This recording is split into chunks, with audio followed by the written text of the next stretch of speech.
Le hip-hop n'est pas une culture camerounaise. Exactement. Voilà. Je suis d'accord avec toi. Donc, quand j'ai fini de dire cela, j'aimerais te dire que nous n'avons pas des obligations envers le hip-hop lorsque nous sommes au Cameroun. Nous n'avons pas d'obligation de respect de cette culture lorsque nous décidons de la fabriquer au Cameroun. Nous la mélangeons comme nous voulons.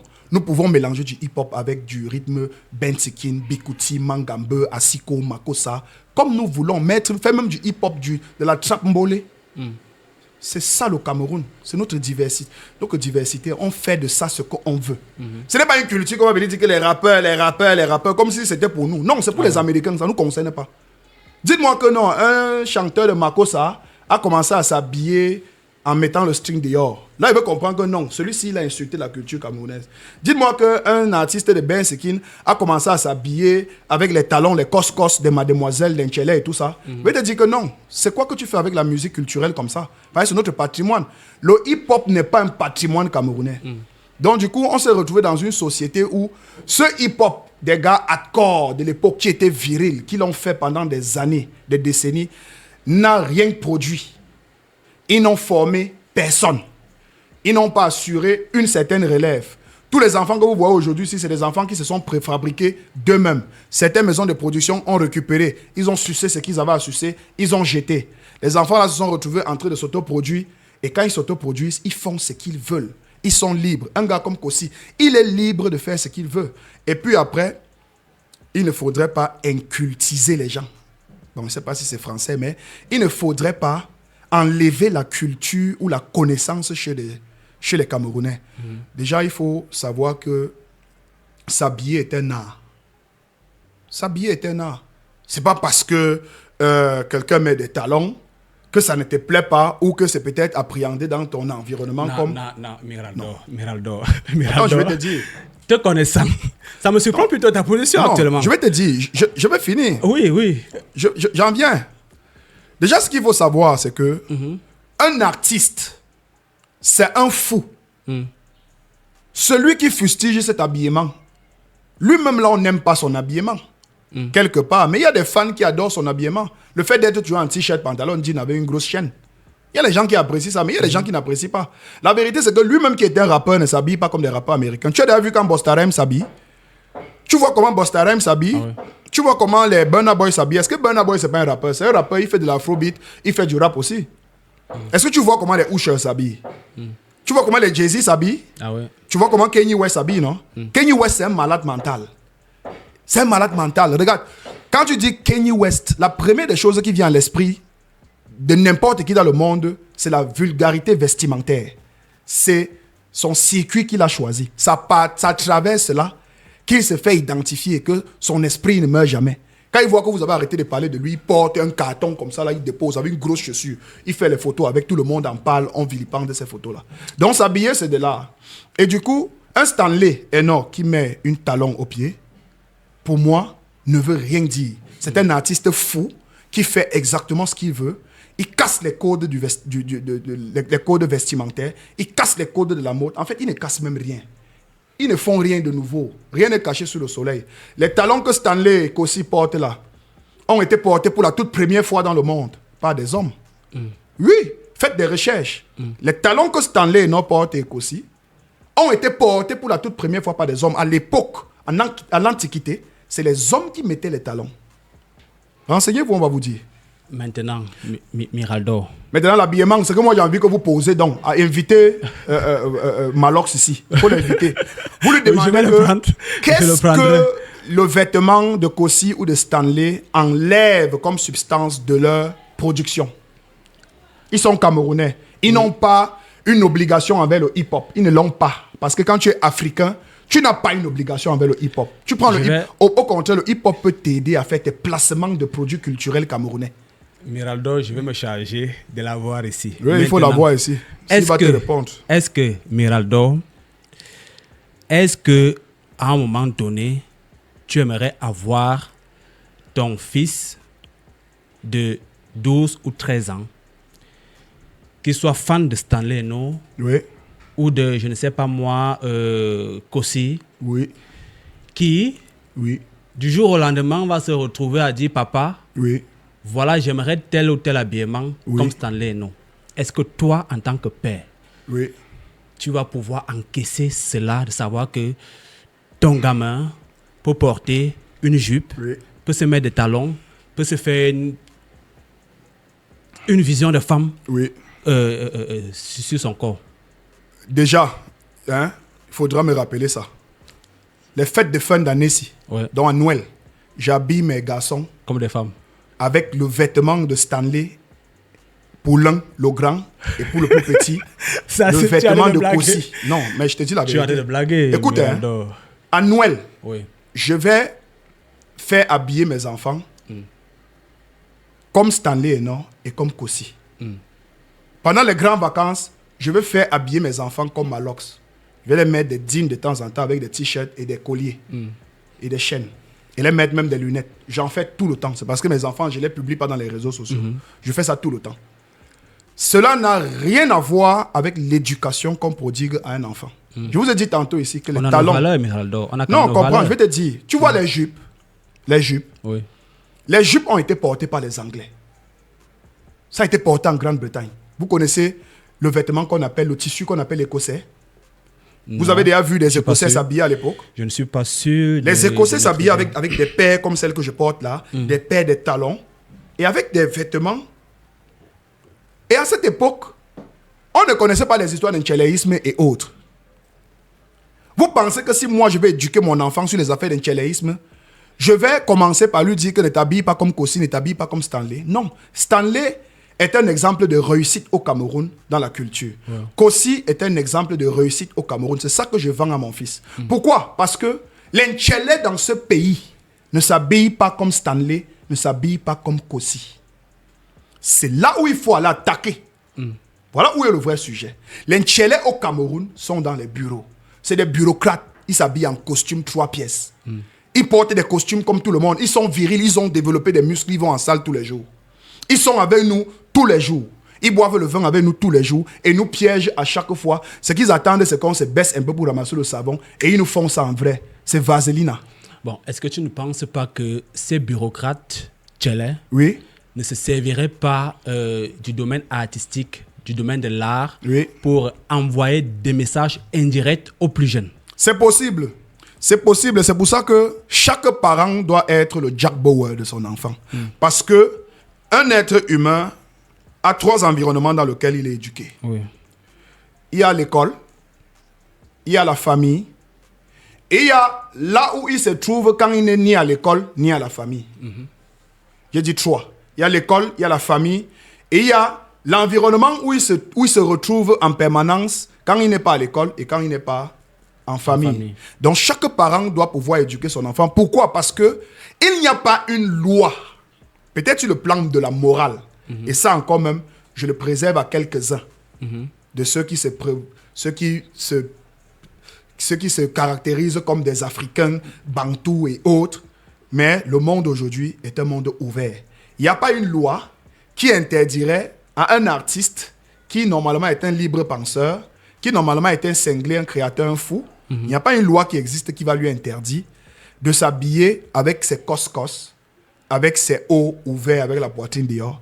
C'est à toi de dire à ton enfant que voici ce qu'un homme devrait être. Tu dois être libre de faire ce que tu veux, mais sache que faire X ou Y chose n'est pas bon. Donner ton derrière, c'est pas bon. Un homme, ça doit aimer des femmes. Mais tu ne dis pas à ton enfant que non, je ne voudrais pas que tu t'habilles un jour comme ça. Non, c'est que si tu vas l'éduquer. Il sera petit, il va porter les vêtements que toi tu décides qu'il porte. Ensuite, quand il devient comme Kossi et qu'il décide d'être artiste, je ne vais pas refuser que mon fils devienne artiste comme Kossi. Kossi est la preuve d'un bon succès au Cameroun. Il a fait de la bonne musique. Depuis Bolo, c'est Bolo, balancé avec ténor. Oui, il a une identité. Il a une identité, il n'a produit que des sons magnifiques, des belles chansons. Stanley, pareil. Je n'ai rien à reprocher sur le plan musical, sur la forme, sur le fond. Les textes de Stanley, est-ce que vous l'avez déjà un jour écouté, chanté du n'importe quoi? Non. Alors, quand mon fils écoute la musique de Stanley, non, je peux laisser qu'il écoute ça toute une journée. Mais il y a des artistes au Cameroun que je ne permets pas que mon fils reproduise ses chansons verbalement quand je suis là. Comme Malox. Il y a lui, il y a beaucoup d'autres artistes. Non, lorsque tu vas le dire, attends, regarde, lorsque tu vas le dire, Ah ouais. hein, les gens viendront toujours, ils vont créer ce qu'ils vont créer. J'ai dit, un artiste est libre. Il a choisi son canevas. Il a choisi son canal. Ah ouais. Et il assume. Maintenant, nous autres, nous avons choisi de ne pas transmettre ce canal-là, que lui a choisi en toute liberté, à nos enfants. Parce que je suis également libre de fouetter mon fils quand il écoute du Malox et d'apprécier et même de danser avec lui quand il écoute du Sissoul, quand il écoute de l'Idole, quand il écoute de Blanche, quand il écoute de Charlotte, quand il écoute de Caresse, quand il écoute d'autres artistes, les Hens, hein, quand il écoute de El Nao, de Chris M. Oui, je peux danser avec lui, mais je ne veux pas danser avec lui du bon plantain, Non! Non! Je ne veux pas dans...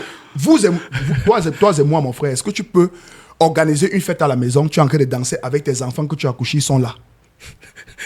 Hein? J'avoue que non.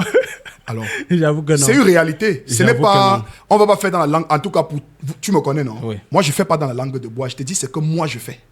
C'est ce que moi, je fais. Donc, je peux laisser mon fils écouter même du Burna Boy. Même si Burna Boy, à un moment donné, parle de cassava, parce qu'il sait que mon fils ne va pas comprendre ça. Tu comprends bien ce qu'il veut dire?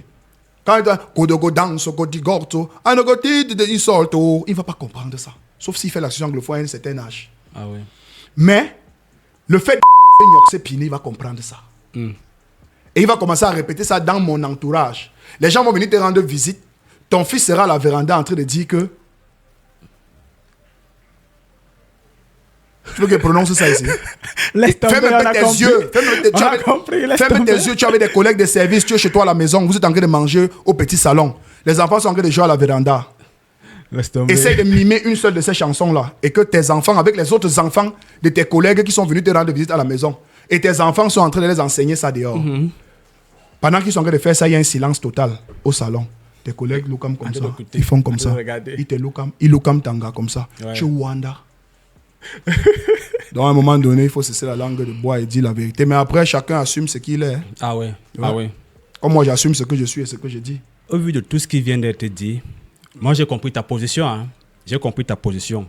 Mais est-ce qu'il en est de même en ce qui concerne ceux-là de la comédie qui se déguisent en femme? Honnêtement, je prends l'exemple direct pour aller terre à terre de Moustique le charismatique qui de temps à autre a tendance à dévier. Je peux comprendre que les gens soient émotionnellement touchés, moralement touchés, de par les réalités que nous vivons aujourd'hui dans notre environnement. Ouais. Mais moi, j'ai envie de vous rappeler que les habillements ou les caricatures ou les jeux de rôle ne sont pas nés aujourd'hui.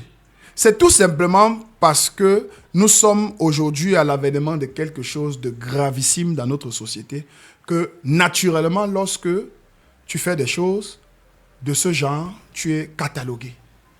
Et pourquoi également? Parce qu'on a connu des événements buzzmatiques dans les réseaux sociaux. Nous avons vu des jeunes commencer par là et qui sont finis par tomber dans ce que nous on appelle aujourd'hui le wubisme, le tchéléisme, pour ne pas utiliser le nom, l'appellation des autres. Mais le jeu de rôle, les jeux de personnages se font depuis. À l'époque, c'est Safaria qui jouait Safaria l'enfant. Ça faisait rire. Et c'est toujours lui qui jouait Big Mami, qui portait le kambangondo de la grand-mère. Pour faire mon fils, va me laisser au marché. Et après, c'est lui qui enlève, il met la tenue. Donc, ça faisait rire. On était contents, on rigolait. Parce qu'à cette époque, ça ne veut pas dire qu'il n'y avait pas le tchéléisme dans le showbiz. Hein. Il y en avait toujours, mais il n'y avait pas l'avènement des réseaux sociaux qui est venu aujourd'hui vilipender, amplifier et donner cette opportunité-là à tous les jeunes de faire ce qu'ils veulent comme ils veulent. Tu vois un peu? À l'instar de ces enfants-là qui portaient des cabas pour faire des comédies. Hein? Et puis demain, tu entends qu'il est à l'élé. Ah oui. C'est ça le problème. Sinon, honnêtement, dans un environnement normal, où on respecte l'art, où l'artiste est libre, où l'artiste est un penseur, un créateur, ça ne devrait même pas effleurer la pensée des gens. Ça ne devrait même pas choquer les gens. Parce que on aurait tellement encadré l'environnement culturel que ça n'aura même pas le temps de mettre les gens en colère, en réalité. C'est parce que nous sommes dans un environnement où la culture est pauvre. La culture est pauvre. Tu as des enfants qui vont faire des sketchs au village. Personne ne partage. On dit que c'est villageois et c'est sale. Regardez le jeune Harold, comme je parlais tout à l'heure. Voilà un enfant qu'on a fabriqué. Il a commencé à créer des contenus au village. Tout le monde a aimé le jeune Harold. Jusqu'à ce qu'on décide de moderniser Harold. Oui. Tu sais que c'est là où le petit est tombé en enfer. Quand on a choisi de l'enlever du village et de l'amener à Douala. Il vous avait demandé qu'il voulait quitter de ça. Il était à Bafoussam, il ne vous dérangeait pas là-bas. Il faisait ses vidéos avec les maisons terre battues. Dans la terre rouge, il s'enroulait dedans. Il faisait ses oui, tout le monde, il y a un mot, tout le peuple aimait. Les Gabonais, les Blancs, dans la diaspora, on aimait. C'est parce qu'aujourd'hui, les gens veulent tout moderniser. Tu comprends un peu? Oui. Donc, moi, je peux comprendre que cela heurte les gens. Mais moi, en tant que connaisseur de la chose culturelle, je sais que Moustique le charismatique a un concept. Et ce concept-là, c'est passe toutes les semaines du 8 mars. Du 1er au 8 mars, attendez-vous à ce que Moustique crée un contenu où il est en kaba, vêtements du 8 mars. Attendez-vous. Maintenant, n'oubliez pas également que toutes les semaines de la jeunesse, Moustique crée un contenu avec un personnage jeune. N'oubliez pas qu'il y a des événements où Moustique crée du contenu avec un autre personnage qui s'appelle Bacchus.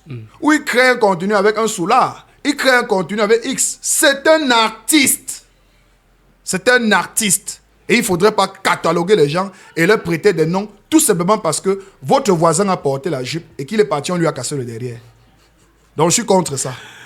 Bon, à la vérité, ce que tu dis est fort pertinent et fort vrai même d'ailleurs. J'épouse ça. Sauf que l'Afrique et le Cameroun en particulier a ses valeurs.